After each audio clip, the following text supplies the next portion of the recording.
Hello student, welcome to the Bio War. I am your today's biology faculty, Pratham Nigam. Let's together we explore the world of the biology. बेटा आज हमारा जो discussion है वो living world के बारे में है। इसके पहले हमने लिविंग वर्ल्ड का लेक्चर नंबर 1 देखा था और वहीं पे एक चीज हमने समझ ली थी कि सर का अगर लेक्चर देखना है तो उस टाइम पे बेटा आपको एनसीईआरटी को लेके बैठना पड़ेगा, क्योंकि हम एनसीईआरटी से ही क्या करते बेटा हमारा डिस्कशन करते। मैंने लास्ट क्लास में आपको एग्जाम के पैटर्न के बारे में भी समझाया था। नाउ बेटा इस लेक्चर में हम समझने की करेंगे द कैरेक्टरिस्टिक्स ऑफ लाइफ। किसको समझने की कोशिश करेंगे बेटा हम? The characteristics of life. We are already know about it कि बेटा ऐसी कोई भी क्या नहीं है, डेफिनेशन नहीं है मेरे वॉरियर्स कि जो लाइफ को क्या करती हो, क्लियर कट एक्सप्लेन करती हो। लास्ट क्लास में हमने इस बात के बारे में भी डिस्कस करा था और इसीलिए बेटा हम किसको डिस्कस करेंगे? The characteristics of life. किसको डिस्कस करेंगे बेटा हम? द कैरेक्टरिस्टिक्स ऑफ लाइफ को, कि जिन कैरेक्टरिस्टिक्स के बेसिस पे या जिन कैरेक्टरिस्टिक्स के बिहाफ पे हम डिस्कस कर पाएंगे that feature is belong to the life के बेटा किससे बिलोंग करता होगा? लाइफ से बिलोंग करेगा। हम देखेंगे उन डिफाइनिंग फीचर्स के बारे में भी जो लाइफ को क्या करते होंगे, डिफाइन करते होंगे। बेटा सबसे पहले हम जो कैरेक्टरिस्टिक्स जो डिस्कस करने वाले हैं, the first one is your the cellular structure. की बेटा सबसे पहला जो कैरेक्टरिस्टिक्स जो हम डिस्कस करेंगे जो लाइफ को क्या करता होगा, एक्सप्लेन करता होगा, वो फर्स्ट कैरेक्टरिस्टिक्स कौन सा बेटा हमारा? The cellular structure. कौन सा कैरेक्टरिस्टिक दिख रहा है बच्चा आपको? Cellular structure. बेटा ओल्ड एनसीईआरटी के अकॉर्डिंग तो सब कुछ दिया हुआ है, बट अभी जो रैशनलाइज जो एनसीईआरटी जो आई है 2023 की या कोविड के बाद की, तो उसमें बेटा ये जो पोर्शन है क्या कर दिया गया, डिलीट कर दिया गया है। इसलिए मैं आपको सजेस्ट करूंगा कि आप बेटा थोड़ी सी ओल्ड एनसीईआरटी को ही क्या करो, प्रेफर करो। उसमें टॉपिक्स जो है वो मोर है और उन मोर टॉपिक्स में से भी बेटा क्वेश्चन अराइजेस हो रहे हैं, तो इसलिए हमको मोर जो प्रीवियस एनसीईआरटी है उसी को बाय करना चाहिए, ओल्ड एनसीईआरटी को भी हाथ फिलहाल। बेटा अब जब पहला जो हम जो यहाँ पे जो कैरेक्टरिस्टिक जो देखने वाले हैं वो कौन सा दिख रहा है बेटा आपको?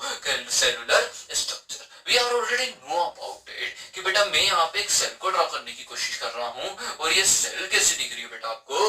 Hexagonal in shape. कैसे दिख रही है बेटा आपको? ये हेक्सागोनल इन शेप। तो यहाँ पे हमने एक सेल को ड्रॉ करा, it is the hexagonal in shape. और बेटा अगर ऐसे ही इसके सराउंडिंग में there will be the presence of the more cells. की बेटा ऐसे और हमको क्या दिख रही है?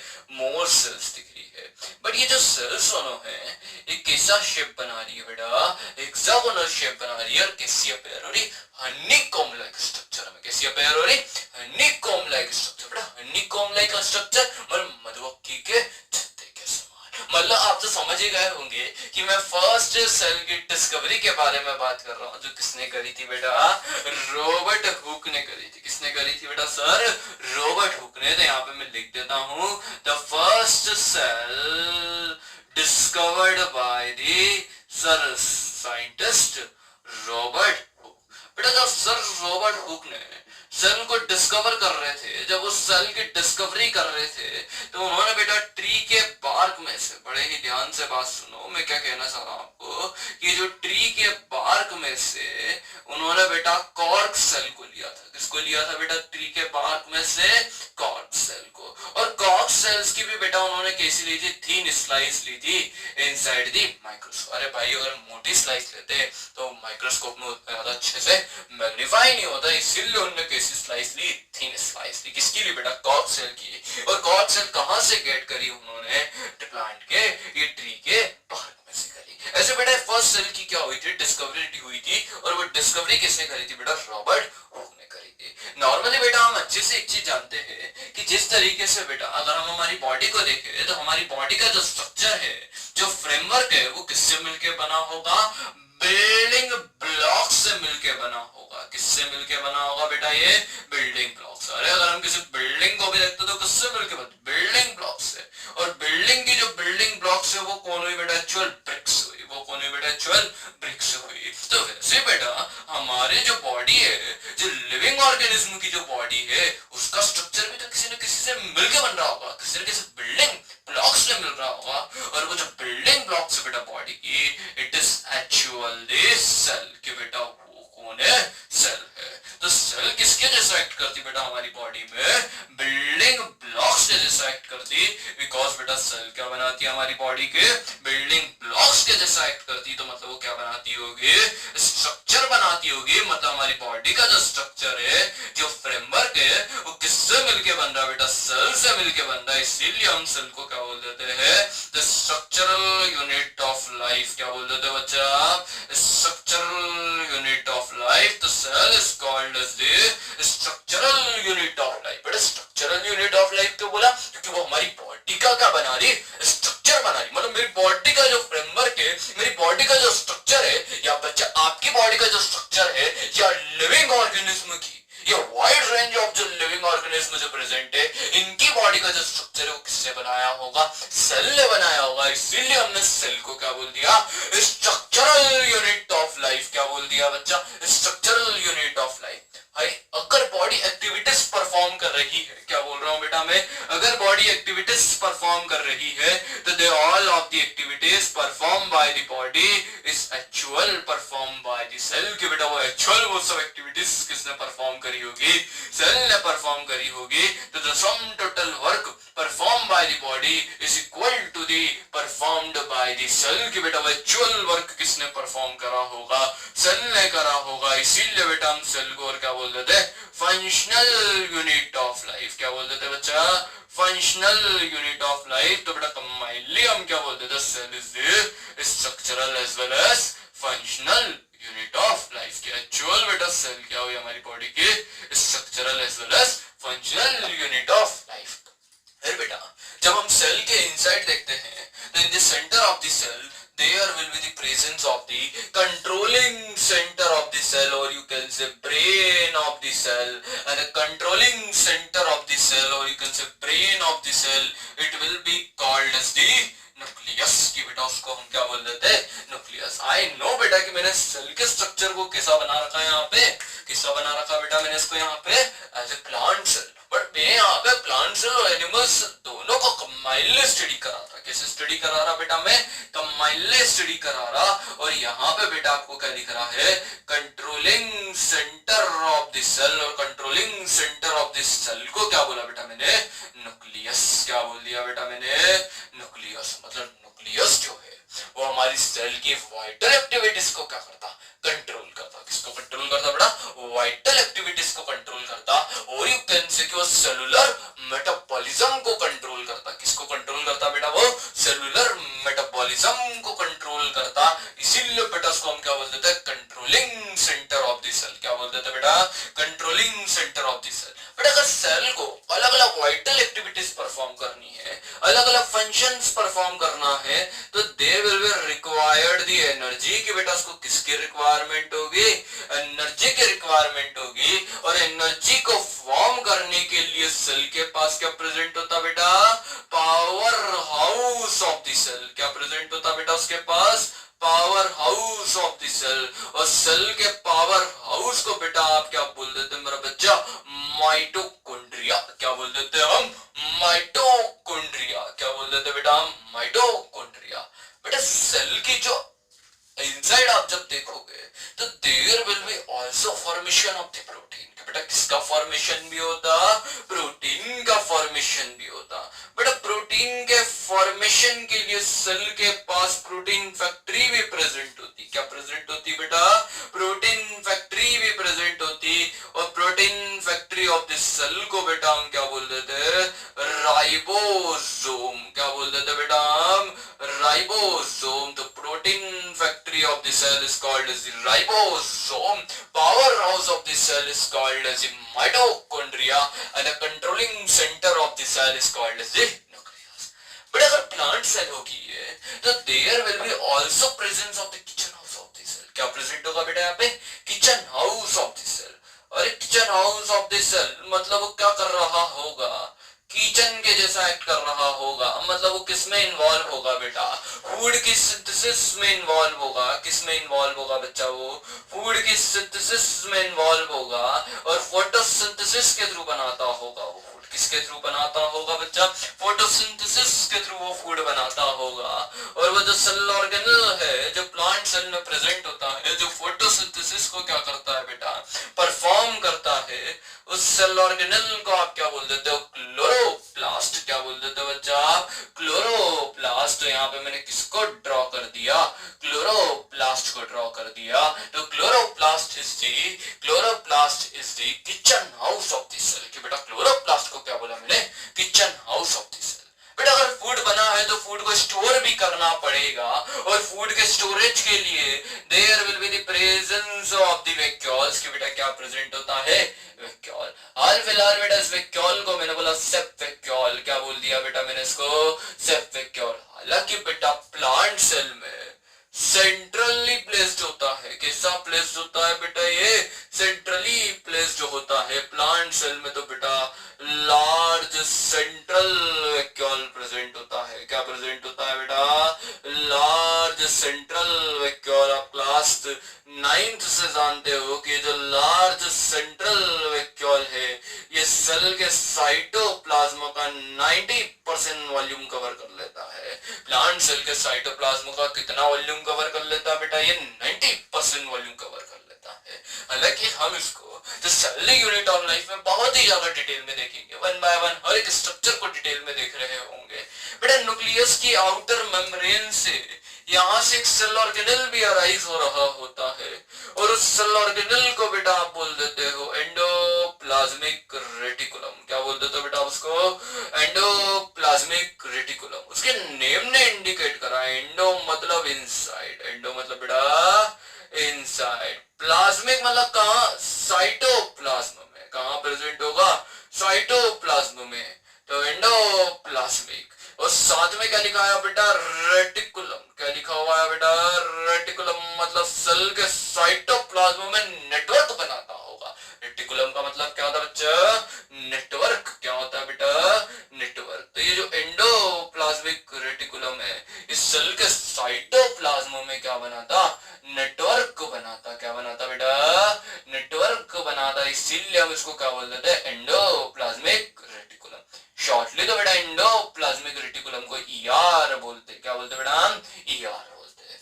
साथों साथ there will be also presence of the Golgi body. क्या प्रेजेंट दिख रही है बेटा आपको यहाँ पे? Golgi body. ये गोल्गी बॉडी जो होती है पैकेजिंग में इन्वॉल्व होती है, ट्रांसपोर्टेशन में इन्वॉल्व होती है, और सब्सटेंसेस के मॉडिफिकेशन में इन्वॉल्व होती है। किस में इन्वॉल्व होती है बेटा? ये सब्सटेंसेस के मॉडिफिकेशन में भी इन्वॉल्व होती है।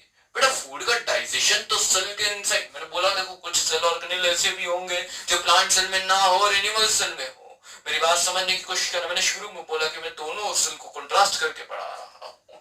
ये क्या दिख रहा है बेटा आपको? गोल्गी एपरेटस, या फिर क्या बोल दोगे? Golgi body. बेटा गोल्गी बॉडी को हम डाल्टन कॉम्प्लेक्स भी बोलते हैं। क्या बोलते हैं बच्चा? हम डाल्टन कॉम्प्लेक्स भी बोलते हैं, या फिर बेकस बॉडी बोलते हैं। और क्या बोलते हैं बेटा? बेकस बॉडी बोलते हैं। ये जो गोल्गी बॉडी है it will be discovered by the scientist Camillo Golgi. बेटा किसने डिस्कवर करी थी? कैमिलो गोल्गी ने करी थी। जब इतनी बात आपको यहाँ पे क्लियर हो रही है तो बेटा यहाँ पे सेल के इनसाइड डाइजेशन के लिए there will be the presence of the lysosome. कि बेटा यहाँ पे क्या प्रेजेंट होता है? लाइसोसोम। और ये जो लाइसोसोम है ना इसको बेटा हम क्या बोलते थे? Suicidal bags of the cell. क्या बोलते थे बेटा हम लाइसोसोम को? Suicidal bag of the cell. तो there will be also presence of the lysosome, and the lysosome it will be called as the suicidal bag of the cell. तो बेटा major of the मैंने cell organelle को यहाँ पे form कर दिया है। अब हमको समझना पड़ेगा नेचर में there will be the presence of the two types of the cell. कितने टाइप्स ऑफ द सेल होती है बेटा? Two types of the cell होती। एक सेल को बोलता मैं प्रोकैरियोटिक सेल, और एक सेल को बोलता बच्चा मैं यूकैरियोटिक सेल। एक सेल को क्या बोल देता बेटा मैं? प्रोकैरियोटिक सेल, और एक सेल को क्या बोल देते बेटा हम?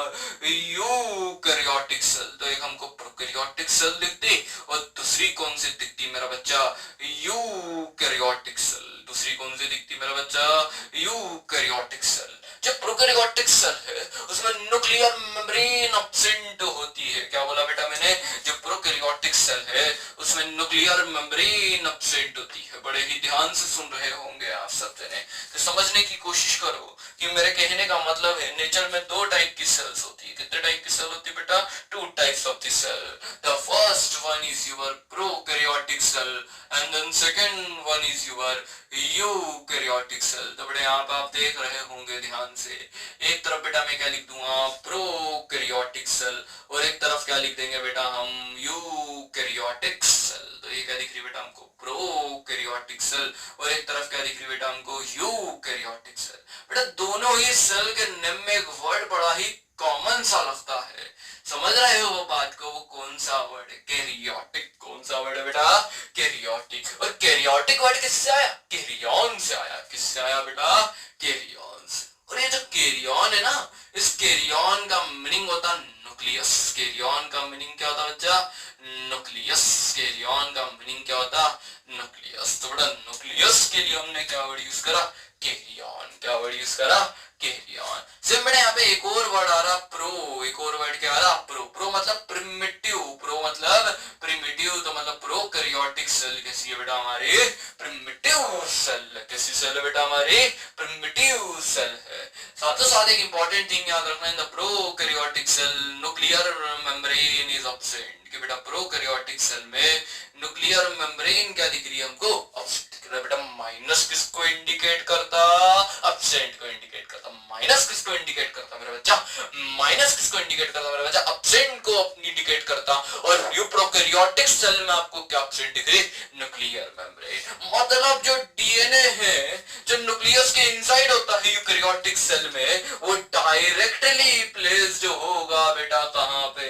सेल के साइटोप्लाज्म में। कहां पे प्रेजेंट होगा बेटा? सेल के साइटोप्लाज्म में। और प्रोकैरियोटिक सेल में डीएनए के साथ बेटा डबल स्ट्रैंडेड नेकेड। अरे न्यूक्लियर मेम्ब्रेन नहीं है ना, तो कैसा होगा? नेकेड होगा। न्यूक्लियर मेम्ब्रेन नहीं है तो कैसा होगा बेटा? वो न्यूक्लियर मेम्ब्रेन नहीं है तो वो कैसा होगा? नेकेड होगा। तो मैंने कहा double stranded naked circular DNA. कैसा होता बेटा? यहाँ पे double stranded naked circular DNA होता। साथों साथ बेटा यहाँ पे अब डीएनए की साइज आप जब देखोगे तो 1 आम इतनी होती, और सेल तो बेटा माइक्रोमीटर में होती।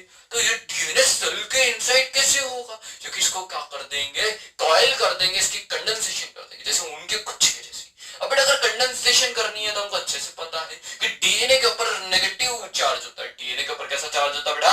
नेगेटिव चार्ज होता है। आगे आप पढ़ोगे मॉलिक्यूलर बेसिस ऑफ इनहेरिटेंस में डीएनए का स्ट्रक्चर, तो वहां पे एक फॉस्फोरिक ग्रुप प्रेजेंट होगा। क्या प्रेजेंट होगा बेटा? फॉस्फोरिक एसिड प्रेजेंट होगा, फॉस्फोरस ग्रुप प्रेजेंट होगा, जो क्या प्रोवाइड कर रहा होगा? नेगेटिव चार्ज प्रोवाइड कर रहा होगा। क्या प्रोवाइड कर रहा होगा बेटा? डीएनए को नेगेटिव चार्ज प्रोवाइड कर रहा होगा। मतलब मैंने पूछा बेटा आपसे कि डीएनए के पास चार्ज कैसा होता? तो बोल दोगे नेगेटिव। और साथ साथ मैंने पूछा नेगेटिव चार्ज क्या होता? तो बोल दोगे फॉस्फेट ग्रुप की वजह से। किसकी वजह से होता?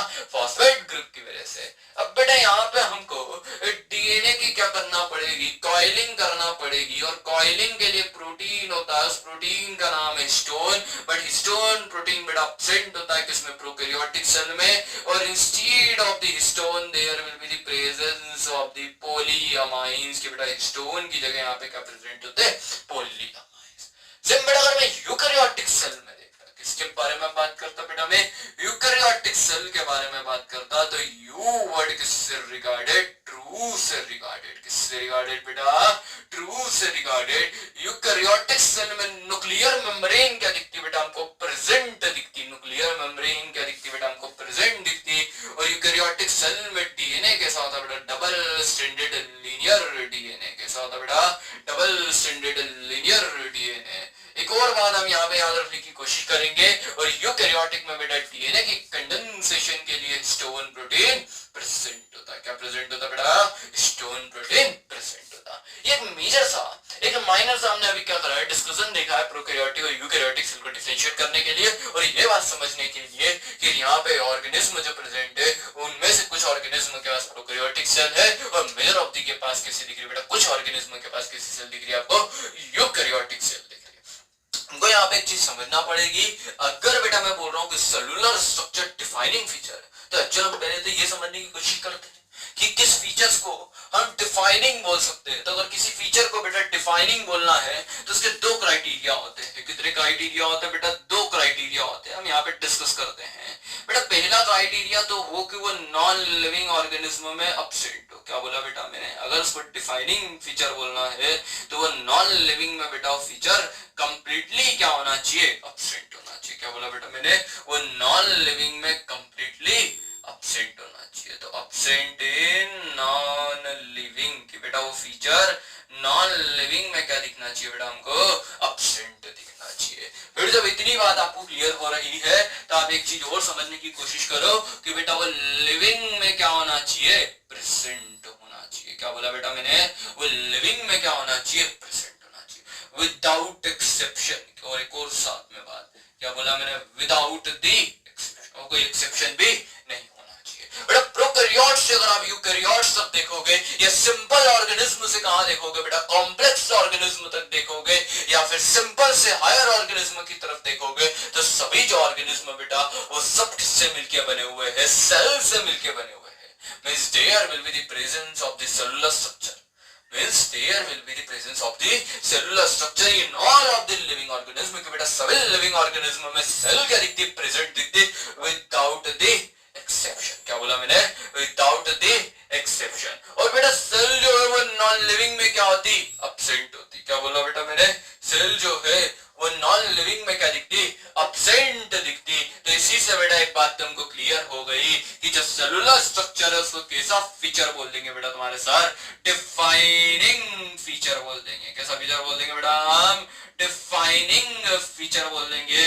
बिकॉज सेल जो है बेटा वो सभी लिविंग ऑर्गेनिज्म में प्रेजेंट है विदाउट द एक्सेप्शन। और साथों साथ हमको क्या समझ में आया कि जो सेल है वो नॉन लिविंग ऑर्गेनिज्म में एब्सेंट भी होते। स्टिलनेस क्राइटेरिया को क्या बोल दिया बेटा मैंने, डिफाइनिंग फीचर बोल दिया। On the basis of the, अरे ध्यान से सुनना बेटा, क्या बोला मैंने, on the basis of the number of cell. किसके बेसिस पे बेटा, नंबर ऑफ सेल के बेसिस पे। तो यहाँ पे लिख देता हूं मैं, on the basis of number of cell organism it can be divided into two group. कितने ग्रुप में डिवाइड कर देंगे बेटा हम, दो ग्रुप में डिवाइड कर देंगे। The first one is your unicellular organism. सबसे पहला कौन आएगा मेरा बच्चा, यूनिसेलुलर आएगा। अरे बेटा यूनिसेलुलर, वो यूनि मतलब वन, मतलब जो एक सिंगल सेल से जो ऑर्गेनिज्म बनते होंगे उनको बेटा आप क्या बोल देते हो, यूनिसेलुलर बोल देते हो। सेकंड जो बेटा आप देखोगे, on the basis of the number of the cell they will be your multicellular organism. Multicellular organism जिसमें बेटा more than one cell present होती होगी। क्या बोला बेटा मैंने, more than one cell present होती होगी। उन ऑर्गेनिज्म को बेटा हम क्या बोल देते हैं, मल्टीसेलुलर ऑर्गेनिज्म बोल देते हैं। क्या बोल देते हैं बेटा उनको, मल्टीसेलुलर ऑर्गेनिज्म बोल देते हैं। मतलब अगर कोई ऑर्गेनिज्म सिंगल सेल से मिलकर बना हुआ तो क्या बोलोगे बेटा, हम उसको यूनिसेलुलर ऑर्गेनिज्म बोलेंगे। और अगर कोई organism more than one cell से मिलकर बना हुआ होगा तो आप उसको क्या बोल दोगे, मल्टीसेलुलर ऑर्गेनिज्म बोल दोगे। अरे बेटा यूनिसेलुलर कौन, वही अपना नन्ना सा मुन्ना सा प्यारा सा जो बारिश के मौसम में बहुत ज्यादा क्या कर जाता होगा, फ्लरिश कर जाता होगा, क्योंकि मॉइस्चर कंटेंट नेचर में क्या हो जाता होगा, इंक्रीज हो जाता होगा। और उसी का नाम क्या बोल देंगे बेटा, बैक्टीरिया। क्या बोल देंगे उसको, बैक्टीरिया। क्या एग्जांपल लिखा बेटा, बैक्टीरिया। अरे अमीबा भी लिख लो। अरे मैंने बायोलॉजी में कहावत सुनी थी, ऐसे कुछ भी बना दो और बोल दो अमीबा। क्या बोल दो, अमीबा।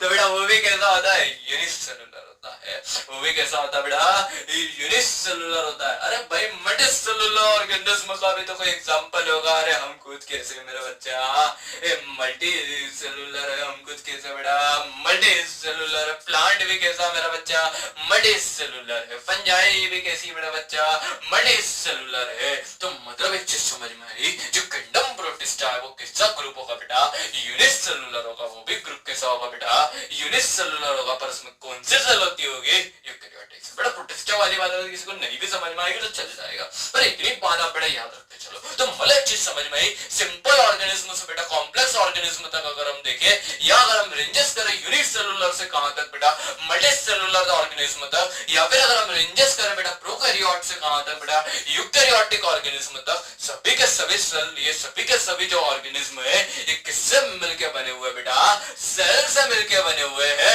मीन सेल क्या हुई बेटा, उनके बिल्डिंग ब्लॉक्स हुई। मीन सेल ने क्या फॉर्म करा बेटा, स्ट्रक्चर फॉर्म करा। तो क्या बोल दिया मैंने, स्ट्रक्चरल यूनिट ऑफ लाइफ। और एक और बात क्या समझ में आई कि जितनी भी वाइटल एक्टिविटीज है, जितने भी फंक्शन बेटा वो ऑर्गेनिज्म की बॉडी परफॉर्म कर रही है, वो all of the functions actual कौन परफॉर्म कर रही होगी बेटा, सेल परफॉर्म कर रही होगी। इसीलिए सेल को और क्या बोल देते हैं, the functional unit of life. और कंबाइनली क्या बोल दूंगा, structural as well as functional unit of life. फिर एक चीज समझ में आई कि जो सेल है वो कैसा फीचर दिखा बेटा, हमको डिफाइनिंग फीचर दिखा, क्योंकि all of the living organism किससे मिलकर बने बेटा, सेल से मिलकर बने, विदाउट द एक्सेप्शन। और नॉन लिविंग में सेल प्रेजेंट नहीं होती, इसीलिए क्या बोल दिया बेटा, सेलुलर स्ट्रक्चर को डिफाइनिंग फीचर बोल दिया। नाउ बेटा हम नेक्स्ट फीचर के बारे में डिस्कस करेंगे, और नेक्स्ट फीचर हम जो टुगेदर जो डिस्कस करेंगे, जो नेक्स्ट फीचर हम जो करस्पॉन्ड करेंगे, दैट इज द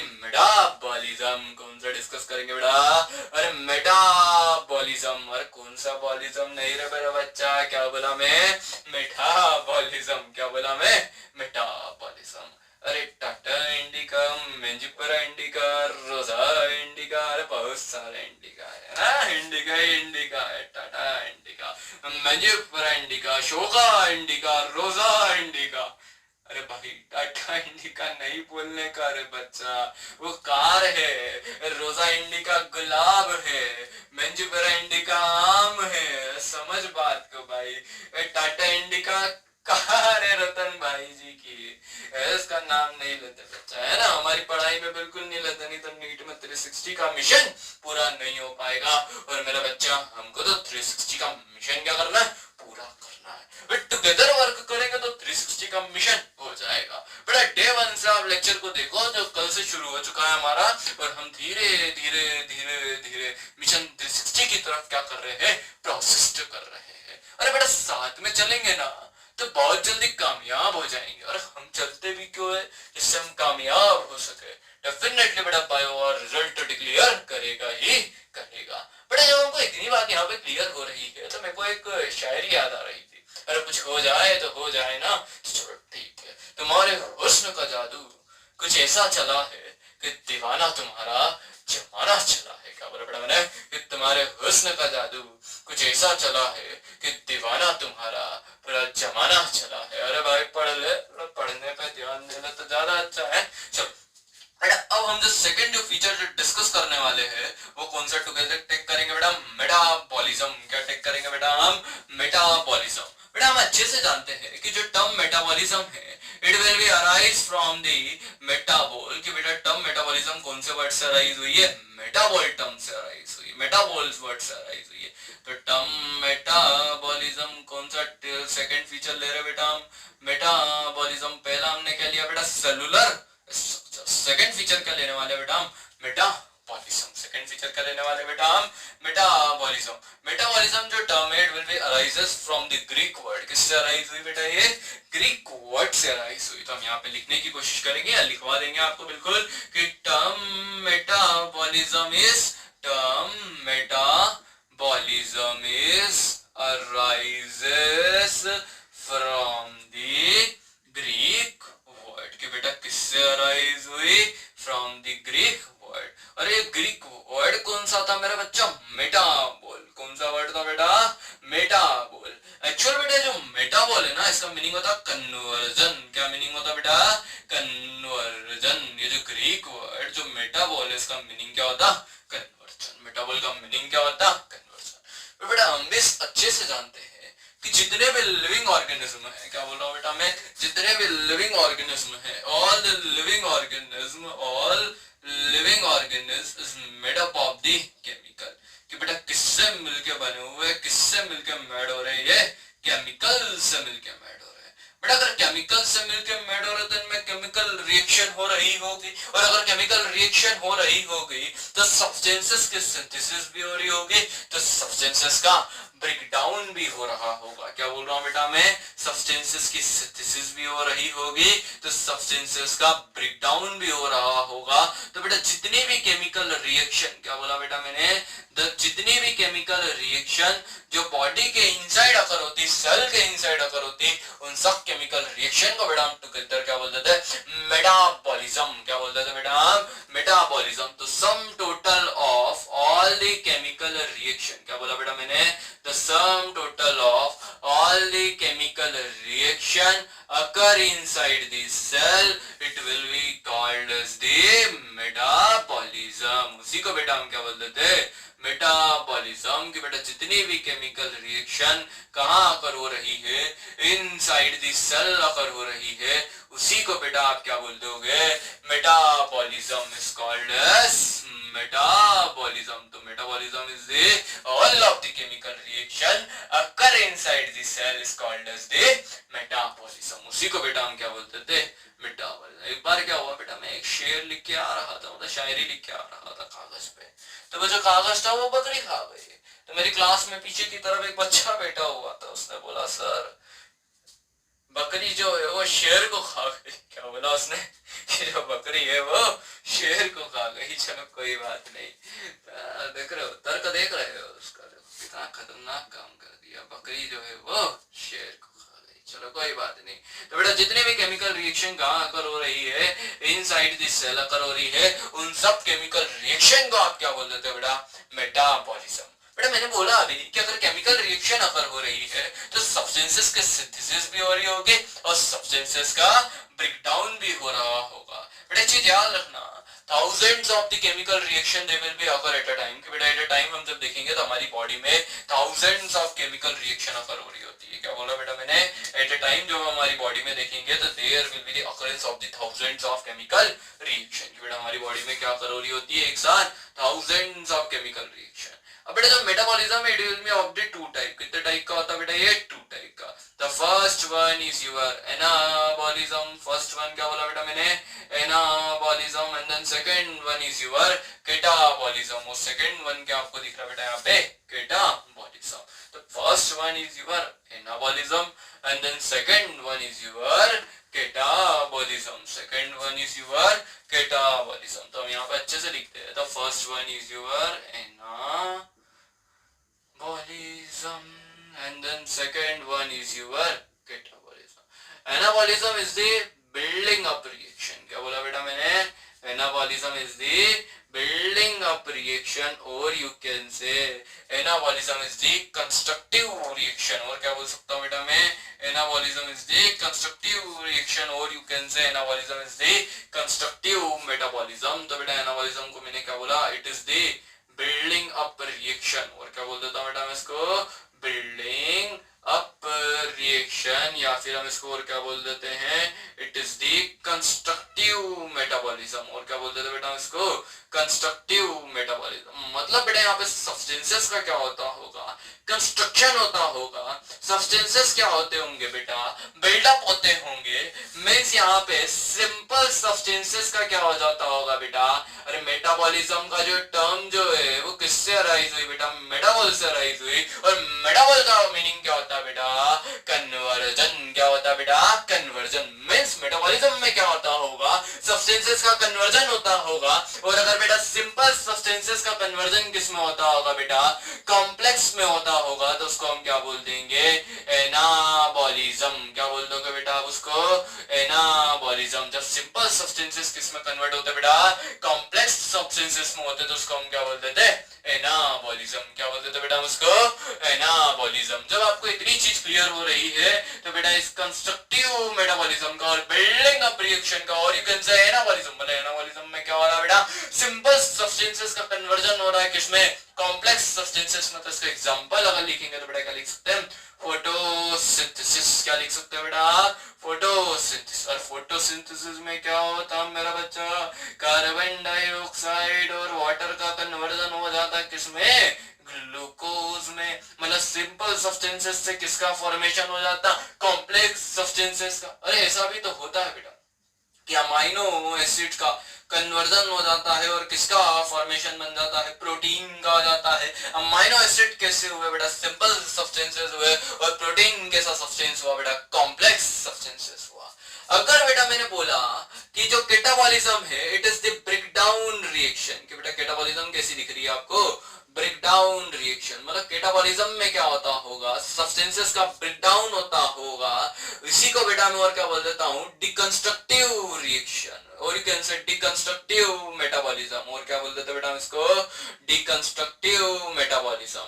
तो बेटा जो केटाबॉलिज्म है, ये डिकंस्ट्रक्टिव जो मेटाबॉलिज्म है, जो ब्रेकडाउन रिएक्शन है, इसमें बेटा जो कॉम्प्लेक्स सब्सटेंसेस है उनका ब्रेक डाउन हो जाता है बेटा किसमें, सिंपल सब्सटेंसेस में। मतलब यहाँ पे कॉम्प्लेक्स सब्सटेंसेस का कन्वर्जन होता है बेटा किसमें, सिंपल सब्सटेंसेस में, और उसी को बेटा आप क्या बोल देते हो, कैटाबॉलिज्म। क्या बोल देते हो बेटा, कैटाबॉलिज्म। बेटा जब बॉडी में एनर्जी की रिक्वायरमेंट होती है, किसकी रिक्वायरमेंट होती है बेटा, एनर्जी की रिक्वायरमेंट होती है, तो हम ग्लूकोज का क्या करते हैं, ब्रेक डाउन करते हैं। और ग्लूकोज के ब्रेक डाउन से बेटा कार्बन डाइऑक्साइड रिलीज होती है, वाटर रिलीज होती है, as well as lot of energy release होती है in the form of the ATP. किस फॉर्म में रिलीज होती है बेटा, एटीपी के फॉर्म में रिलीज होती है। और इसी प्रोसेस को बेटा आप क्या बोल देते हो, रेस्पिरेशन। और रेस्पिरेशन किसका एग्जांपल मिला बेटा हमको, कैटाबॉलिज्म का। मैंने बोला मेटाबॉलिज्म कितना टाइप का होता था, आप बोलोगे 2 टाइप का सर, एक तो एनाबॉलिज्म और दूसरा क्या दिखा बेटा आपको, कैटाबॉलिज्म। तो metabolism it can B of the 2 type. The first one is your anabolism and then second one is your catabolism. बेटा जब एनाबॉलिज्म भी अकर हो रहा हो और कैटाबॉलिज्म भी अकर हो रहा हो, जब ये बोथ टुगेदर अकर होते हैं तो उसको बेटा हम क्या बोल देते हैं, एम्फीबॉलिज्म। क्या बोल देते हैं बेटा हम उसको, एम्फीबॉलिज्म। एम्फी मतलब बोथ, एम्फी मतलब बोथ। और मैं यही तो बोल रहा हूँ, जब ये दोनों के दोनों कैसे अकर होते होंगे बेटा, टुगेदर अकर होते होंगे, तो तब आप क्या बोल देते हो उसको, एम्फीबॉलिज्म। क्या बोल देते हो बेटा आप, एम्फीबॉलिज्म। एम्फी वर्ड का मीनिंग क्या बताया मेरा लाला लाला छोटा छोटा छोटा छोटा प्यारा प्यारा बच्चा, बोथ। क्या बताया मेरा उसका, बोथ। अब बेटा जो कैटाबॉलिज्म है, ध्यान से सुनना कि जो कैटाबॉलिज्म है it will be occur outside the cell and anabolism it will be occur always inside the cell. कि बेटा कहां पे अकर होता है, इनसाइड द सेल। इसीलिए बेटा मैं यहाँ पे क्या बोल देता हूँ, इन विवो। ये कैसा है बेटा, इन विवो। इन विवो मतलब it will be only occur inside the cell. कि बेटा कब अकर होगा, कहां पर होगा, सिर्फ और सिर्फ सेल के इनसाइड। बट बेटा जब हम कैटाबॉलिज्म को देखते हैं तो it can be in vitro, मतलब इसको आउटसाइड द सेल परफॉर्म कर सकते हैं। इन विट्रो मतलब आउटसाइड द सेल परफॉर्म कर सकते हैं, आउटसाइड दिस सेल बेटा डेमोन्स्ट्रेट कर सकते हैं। क्यों ना टेस्ट ट्यूब लेकर डेमोन्स्ट्रेट करके देख ले, अगर बोला है इसको इन विट्रो तो ये रही मेरा बच्चा एक टेस्ट ट्यूब, ये रही क्या दिख रही है बेटा आपको, एक टेस्ट ट्यूब। तो हमने यहाँ पे किसको कैप्ट करा, एक टेस्ट ट्यूब को कैप्ट करा, जिसमें हम क्या डेमोन्स्ट्रेट करने की कोशिश कर रहे हैं बेटा, कैटाबॉलिज्म। क्या डेमोन्स्ट्रेट करने की कोशिश कर रहे हैं बेटा, जिसमें हम कैटाबॉलिज्म। तो ये आपको टेस्ट ट्यूब दिख रही है, और इस टेस्ट ट्यूब के इंसर्ट कैटाबॉलिज्म में क्या होता है, कॉम्प्लेक्स सब्सटेंसेस का कन्वर्जन हो जाता है बेटा किसमें, सिंपल सब्सटेंसेस में। तो इस टेस्ट ट्यूब के इंसर्ट बेटा मैं क्या कर रहा हूँ, कुछ कॉम्प्लेक्स सब्सटेंसेस को टेक कर रहे हैं। किसको टेक कर रहे हैं बेटा, हम कुछ कॉम्प्लेक्स सब्सटेंसेस को टेक कर रहे हैं। और इस रिएक्शन को बेटा हम कहाँ करा रहे हैं, आउटसाइड दिस सेल। कहाँ करा रहे हैं, आउटसाइड दिस सेल। बेटा अगर कॉम्प्लेक्स सब्सटेंसेस का ब्रेक डाउन करना है किसमें, सिंपल में, तो we can required the biocatalyst. की बेटा हमको किसके रिक्वायरमेंट होगी, बायोकैटलिस्ट की रिक्वायरमेंट होगी। और इन्हीं बायोकैटलिस्ट को आप क्या बोल देते हो, एंजाइम। मतलब एंजाइम किसमें इन्वॉल्व होते होंगे, सब्सटेंसेस की सिंथेसिस में भी इन्वॉल्व होते होंगे, तो सब्सटेंसेस के ब्रेक डाउन में भी इन्वॉल्व होते होंगे। और अगर बेटा कॉम्प्लेक्स सब्सटेंसेस का कन्वर्जन करना आपको किसमें, सिंपल में, तो हमको किसकी रिक्वायरमेंट दिख रही है, यहाँ पे एंजाइम्स की रिक्वायरमेंट लग रही है। किसकी एंजाइम लग रही है बेटा, हमको एंजाइम्स की रिक्वायरमेंट लग रही है। और ये जो एंजाइम जो है, जो बायोकैटलिस्ट जो है, इनको हमको आइसोलेट करना पड़ेगा। क्या बोल रहा हूँ बेटा, मैं इनको आइसोलेट करना पड़ेगा, कहां से, लिविंग सेल से। बेटा ये जो एंजाइम जो है, जो बायोकैटलिस्ट है, इसको हम नेचुरली नहीं बना सकते, मतलब आर्टिफिशियली नहीं बना सकते। एंजाइम को बेटा आप कहां से एक्सट्रैक्ट करोगे, ऑलवेज सेल में से एक्सट्रैक्ट कर सकते हो। कहां से एक्सट्रैक्ट कर सकते हो बेटा आप, ऑलवेज सेल में से एक्सट्रैक्ट कर सकते हो। मतलब इन एंजाइम को बेटा हमको लिविंग सेल से क्या करना पड़ेगा, एक्सट्रैक्ट करना पड़ेगा। इसीलिए बेटा मैं इसको और क्या बोल दूंगा, लिविंग रिएक्शन। क्या बोल दूंगा बेटा मैं इसको, लिविंग रिएक्शन। बेटा हम यहाँ पे क्या कर रहे हैं, आउटसाइड दिस सेल एक आइसोलेटेड मैनर में टेस्ट ट्यूब के इनसाइड क्या कर रहे हैं बेटा, इस रिएक्शन को टेक प्लेस करा रहे हैं। और यहाँ पे बेटा एंजाइम को आइसोलेट करके हम यूज कर रहे हैं।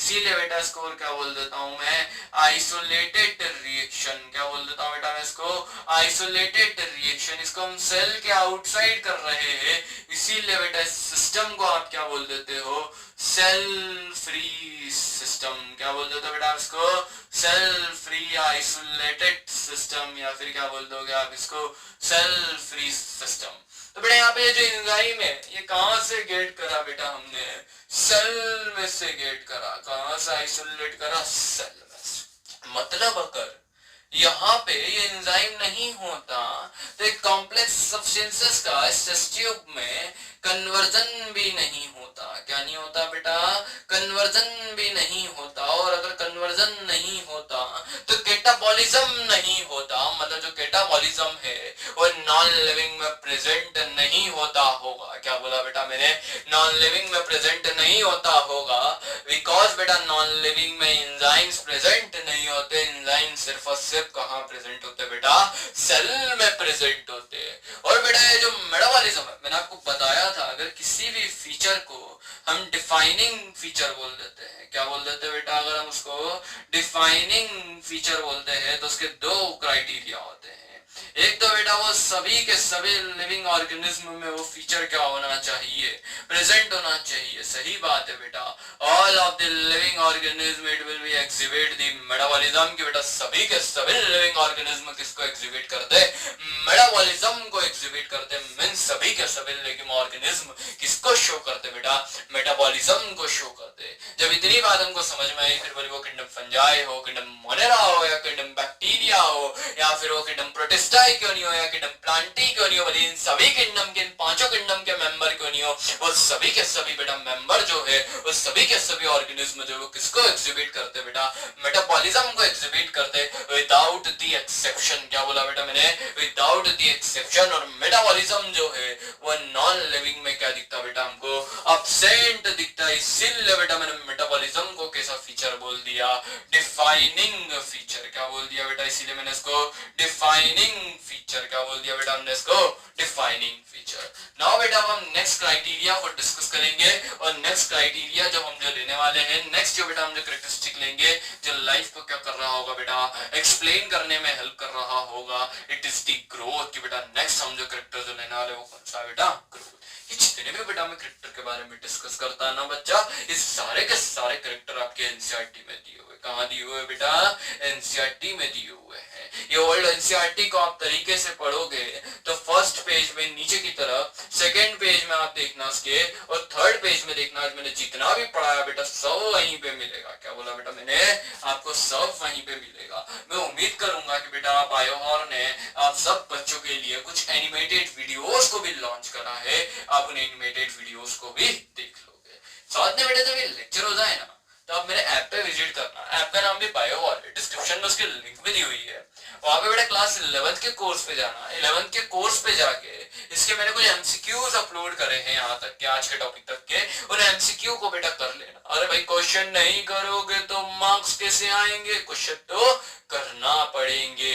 जैसे जैसे लेक्चर देखते चलो वैसे वैसे बायोहॉर के ऐप पे विजिट करो बेटा। मैं हर एक चैप्टर के कम से कम मिनिमम 1000 एमसीक्यू आपको प्रोवाइड करूंगा। क्या बोल रहा बेटा मैं, मिनिमम 1000 एमसीक्यू प्रोवाइड करने की कोशिश करूंगा।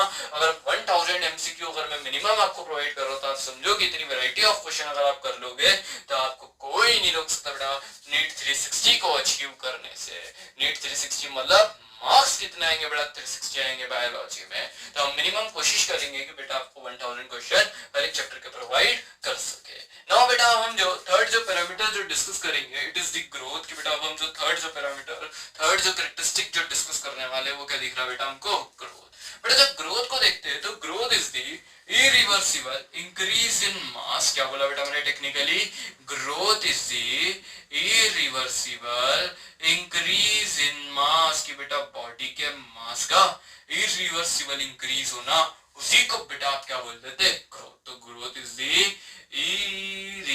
Irreversible increase in mass. क्या लिख रहा बेटा मैंने यहाँ पे, इरिवर्सिबल इंक्रीज इन मास। की बेटा growth is the irreversible increase in mass। कि बेटा ग्रोथ को क्या बोला मैंने, growth is the irreversible increase in mass। कि बेटा बॉडी के मास का irreversible increase होना, उसी को बेटा मैंने क्या बोला, ग्रोथ। तो growth is the irreversible increase in mass of an organism, और क्या हो सकता है, mass of an organism is called as the growth। बेटा all the living organism it will be grow। कि बेटा सभी के सभी लिविंग ऑर्गेनिज्म क्या करते हैं, ग्रो करते हैं। और बेटा ग्रोथ को, ऑर्गेनिज्म की जो ग्रोथ है उसको थोड़ा सा कंट्रास्ट करते हैं on the basis of the anabolism and catabolism. किसके बिहाफ पे बेटा, एनाबॉलिज्म और कैटाबॉलिज्म के बिहाफ पे।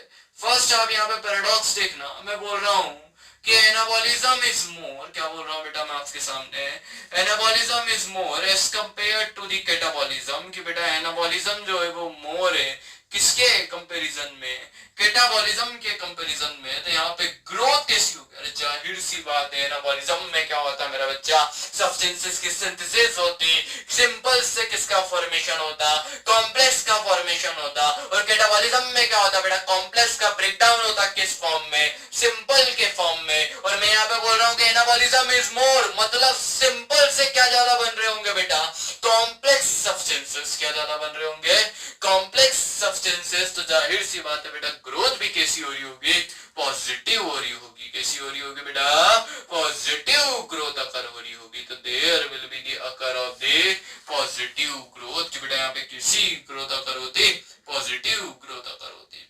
नाउ बेटा हम नेक्स्ट पैराडॉक्स लेंगे।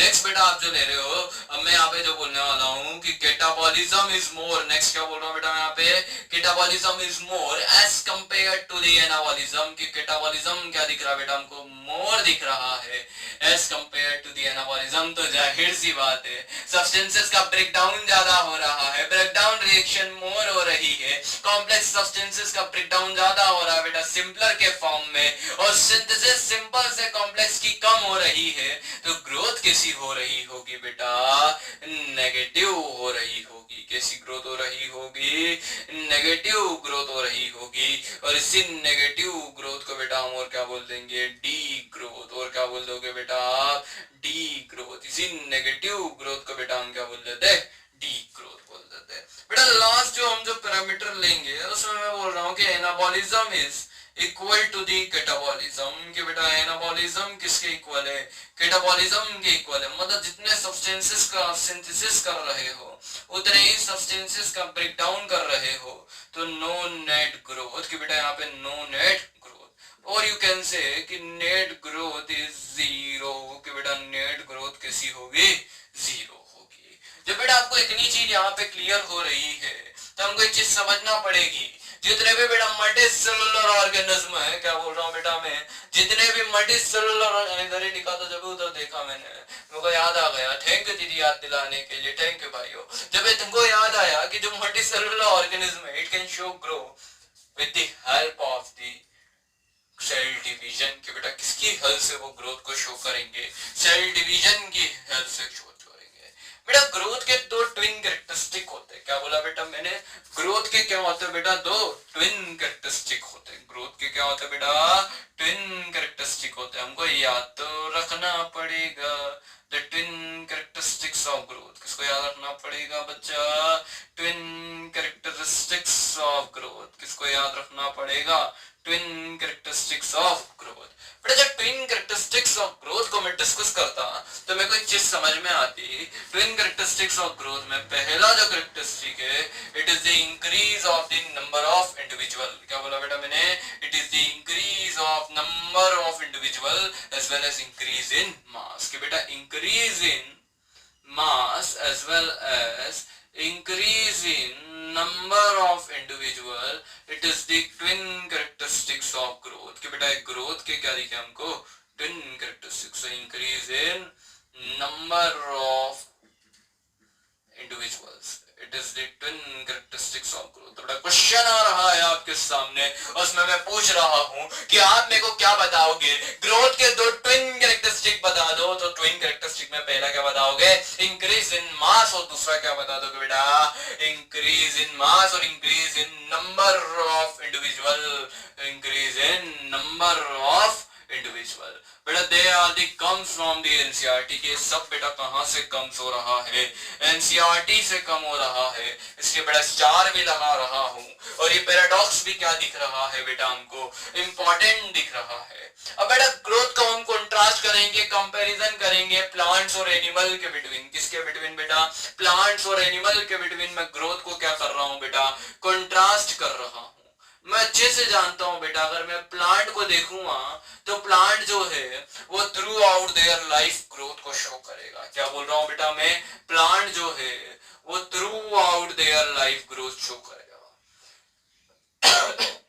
सॉरी, तो बेटा प्लांट जो है वो क्या बोल रहा हूं मैं, through out their life cycle वो ग्रोथ को शो करेगा। मीन्स प्लांट के केस में जो ग्रोथ होती बेटा वो कैसी होती, अनलिमिटेड। कैसी ग्रोथ होती बेटा, ये अनलिमिटेड, क्योंकि प्लांट अपनी पूरे लाइफ साइकिल में क्या करता, ग्रोथ शो करता। और इसे अनलिमिटेड ग्रोथ को क्या बोल देता मैं, इनडिफाइनाइट ग्रोथ। क्या बोल देता बेटा मैं, इनडिफाइनाइट ग्रोथ। अगर बेटा प्लांट पूरे through out their life cycle क्या कर रहा है, ग्रोथ शो कर रहा है। तो अभी एक लाइन बोली थी कि all of the multicellular organism, क्या बोली थी बेटा मैंने, कि जितने भी मल्टीसेलुलर ऑर्गेनिज्म है वो ग्रो किसके थ्रू करते हैं बेटा, सेल डिवीजन के थ्रू ग्रो करेंगे। किसके थ्रू ग्रो करेंगे, सेल डिवीजन के थ्रू। अरे बेटा ये जो प्लांट्स है ये भी कैसे होते हैं, मल्टीसेलुलर होते हैं। प्लांट्स भी कैसे होते हैं बेटा, मल्टीसेलुलर होते हैं। तो जाहिर सी बात है इनके पास कोई ना कोई एक ऐसे टिश्यू की सेल होगी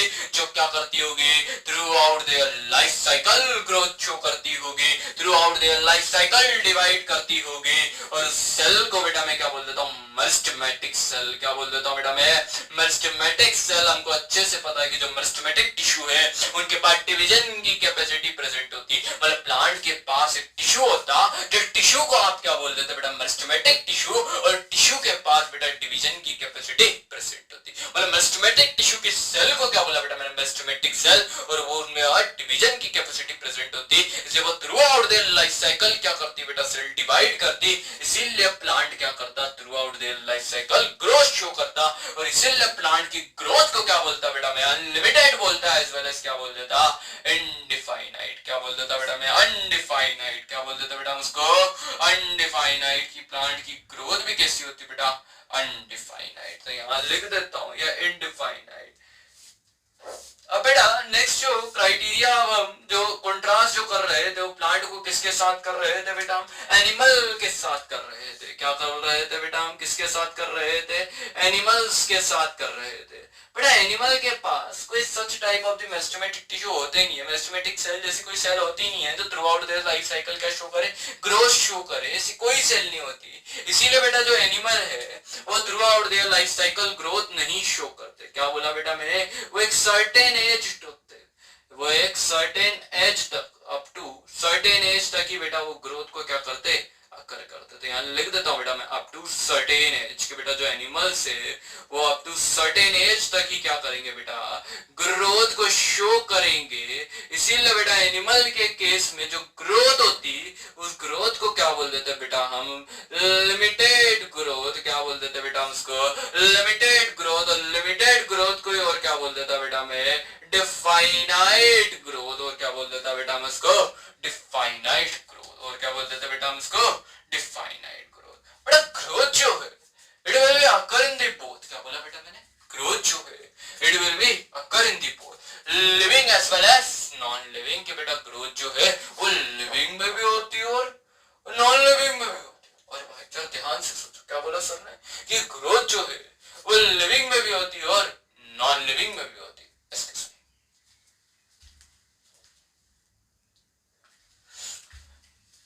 वेट करने के लिए शुक्रिया बच्चा। तो बेटा मैं बोला था कि ग्रोथ जो है वो बोथ में अकर होती है, living as well as non living. तो बेटा यहाँ पे एक लाइन लिख देता हूँ, growth is shown by the both, और you can say growth occur in the both. और क्या बोल सकता हूँ मैं, growth occur in the both. तो यहाँ पे लिख देता हूँ मैं, growth occurs in both living as well as non living। तो living as well as non living दोनों में अकर होती बेटा। सबसे पहले बेटा हम एक काम करते हैं, लिविंग को डिस्कस नहीं करके और किसको डिस्कस कर लेते बेटा, नॉन लिविंग को डिस्कस कर लेते। किसको डिस्कस कर लेता मेरा प्यारा छोटा मोटू बच्चा, गोलू मोलू मोलू मोलू प्यारा प्यारा बच्चा, नॉन लिविंग के केस में डिस्कस कर लेते। किसके केस में डिस्कस कर लेते बेटा, नॉन लिविंग के केस में। बेटा नॉन लिविंग में क्या होता है कि सब्सटेंसेस का डिपोजिशन होता। क्या बोला बेटा मैंने, सब्सटेंसेस का डिपोजिशन होता आउटर सरफेस पे। कहां पे डिपोजिशन होता बेटा, आउटर सरफेस पे। तो यहाँ पे अब हम ग्रोथ देखेंगे।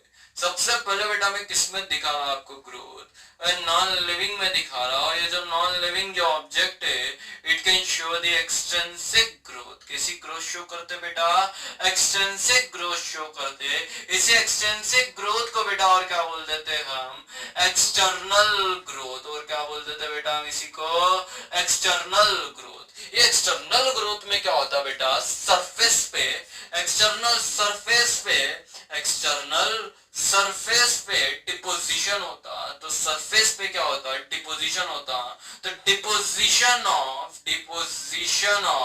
substances, or you can say accumulation of substances, और क्या बोल सकते हो बेटा, accumulation of substances on the outer surface। कि बेटा कहां पे accumulation होगा, on the outer surface, and that type of the growth is called as the extensive growth। और उसी growth को क्या बोल देता, external growth। जैसे कि ये कोई surface है, मैंने बोला माउंटेन है, मैंने क्या बोला, अरे माउंटेन है मेरा बच्चा, इस माउंटेन के ऊपर स्नोफॉल हो गई। क्या हो गई बच्चा, स्नोफॉल हो गई, मतलब स्नो माउंटेन है। कैसा माउंटेन है, स्नो माउंटेन है। तो इसके सरफेस के ऊपर, आउटर सरफेस के ऊपर क्या हो गया बेटा, स्नो का एक्यूमुलेशन हो गया। तो बेटा माउंटेन ने भी क्या करी, ग्रोथ शो करी। बट कैसी ग्रोथ शो करी मेरा बच्चा, एक्सटेंसिव ग्रोथ शो करी। कैसी ग्रोथ शो करी बेटा,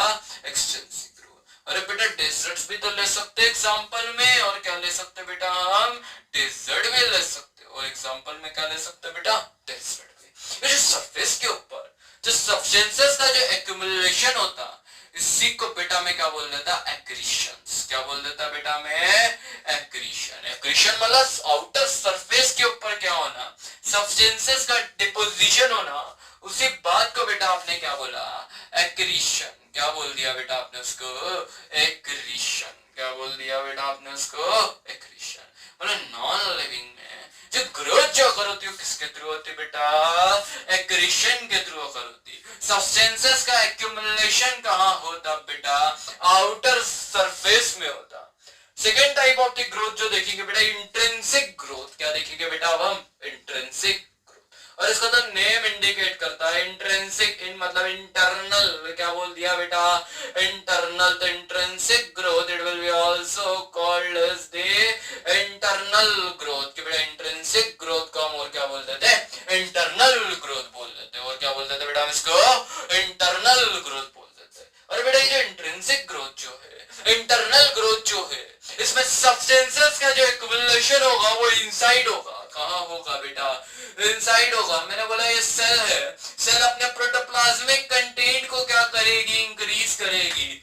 इसको इंक्रीज करेगी प्यारा प्यारा बच्चा, अपने प्रोटोप्लाज्मिक सब्सटेंसेस को इंक्रीज करेगी। मैंने बोला ये सेल है, ये सेल क्या करेगी बेटा, अपने प्रोटोप्लाज्मिक कंटेंट को इंक्रीज करेगी। किसको इंक्रीज करेगी बेटा, ये अपने प्रोटोप्लाज्मिक कंटेंट को क्या करेगी बेटा, इंक्रीज करेगी। किसको इंक्रीज करेगी बेटा, ये सेल अपने प्रोटोप्लाज्मिक कंटेंट को इंक्रीज करेगी। मतलब इस बार सब्सटेंसेस की सिंथेसिस कहां हो रही, सेल के साइटोप्लाज्म में हो रही। उनका एक्यूमुलेशन भी कहां हो रहा बेटा, इनसाइड हो रहा। मतलब ग्रोथ कहां आकर हो रही, इंटरनली हो रही। इसीलिए इस ग्रोथ को क्या बोल दिया, इंट्रिंसिक ग्रोथ। क्या बोल दिया बेटा मैंने, इंट्रिंसिक ग्रोथ। और एक चीज समझ में आ गई कि such type of method increase of the protoplasmic content inside the cell. के बेटा सेल के इनसाइड प्रोटोप्लाज्मिक कंटेंट का इंक्रीज होना, बॉडी के इनसाइड नंबर ऑफ सेल का क्या होना, इंक्रीज होना। ऐसे डिपोजिशन को बेटा आप क्या बोल देते हैं, इनटू ससेप्शंस, क्या बोल देते बेटा आप इसको, इनटू ससेप्शन। तो एक चीज अच्छे से क्लियर होती है हमको कि यहाँ पे जो ग्रोथ जो करो रही इंट्रिंसिक ग्रोथ जो करो थी वो किसके थ्रू करो थे बेटा, इनटू ससेप्शन के थ्रू। और एक चीज आप अच्छे से याद रखना बेटा, intrinsic growth it will be only shown by the living organism, कि बेटा इसको सिर्फ और सिर्फ कौन शो करता है, लिविंग ऑर्गेनिज्म। और एक्सटेंसिव ग्रोथ को बेटा कौन शो कर रहा, नॉन लिविंग। जैसे कि एग्जांपल क्या लिखाया बेटा, स्नो बोल्डर्स, डेजर्ट, और क्या लिखाया बेटा मैंने आपको, snow boulders, mountain boulders, snow mountain, और क्या लिखा दिया बेटा आपको, डेजर्ट्स लिखा दिया। और क्या लिखा दिया बेटा मैंने आपको, डेजर्ट्स लिखा दिया। बेटा यहाँ पे तो एक प्रॉब्लम हो गई, क्या हो गई बेटा प्रॉब्लम, अगर किसी फीचर को डिफाइनिंग बोल रहा है तो हमको एक चीज पता होना चाहिए कि इसका कोई एक्सेप्शन ना हो। और सही बात है, all of the living organism it can show the growth, के बेटा सभी लिविंग ऑर्गेनिज्म क्या शो कर रहे हैं, ग्रोथ शो कर रहे हैं। पर बेटा दे will B absent in the non living, कि वो क्राइटेरिया, वो जो कैरेक्टर है, वो जो फीचर है, वो नॉन लिविंग में क्या होना चाहिए, absent होना चाहिए। बट बेटा जब हम ग्रोथ को देखते हैं तो growth it will be shown by the non living, कि बेटा ग्रोथ जो है वो कौन शो करता बेटा, नॉन लिविंग भी शो करता है। इसलिए बेटा ग्रोथ को कैसा फीचर बोलता बेटा हम, non defining feature of life. क्या बोलते थे बेटा हम इसको, non defining feature of life, क्योंकि growth it will be shown by the non living, कि बेटा ग्रोथ किसमें होती, नॉन लिविंग में। पर बेटा जब इंट्रिंसिक ग्रोथ के पैरामीटर पे बात करेंगे, सिर्फ और सिर्फ इंट्रिंसिक ग्रोथ के पैरामीटर पे बात करेंगे, तो जो इंट्रिंसिक ग्रोथ है वो सिर्फ और सिर्फ किसने शोन करी बेटा, लिविंग ने शो करी। इसीलिए बेटा इंट्रिंसिक ग्रोथ को क्या बोल देता मैं, डिफाइनिंग फीचर। क्या बोल देता बेटा, डिफाइनिंग फीचर। अगर ओवरऑल ग्रोथ पूछेंगे तो growth is a non defining feature. अगर बेटा सिर्फ इंट्रिंसिक ग्रोथ के बारे में पूछा तो क्या बोल दोगे, डिफाइनिंग फीचर। अगर बेटा एक्सटेंसिव ग्रोथ के बारे में पूछा तो बोलोगे नॉन डिफाइनिंग फीचर। जब बेटा इतनी बात आपको क्लियर हो रही है तो नेक्स्ट लेक्चर में बेटा मैं अगले क्राइटेरिया को डिस्कस करूंगा। और नेक्स्ट जो बेटा हम जो क्राइटेरिया जो डिस्कस कर रहे होंगे इट इज द रिप्रोडक्शन, कि बेटा वो कौन सा क्राइटेरिया होगा हमारा, रिप्रोडक्शन। तो वॉरियर आपका सबसे पहला काम है, आप ऐप पे जाइए और यहाँ तक के क्वेश्चन को अपेयर करें। हम बहुत ही जल्दी नीट 360 को अचीव करेंगे। And thank you for watching my lecture and please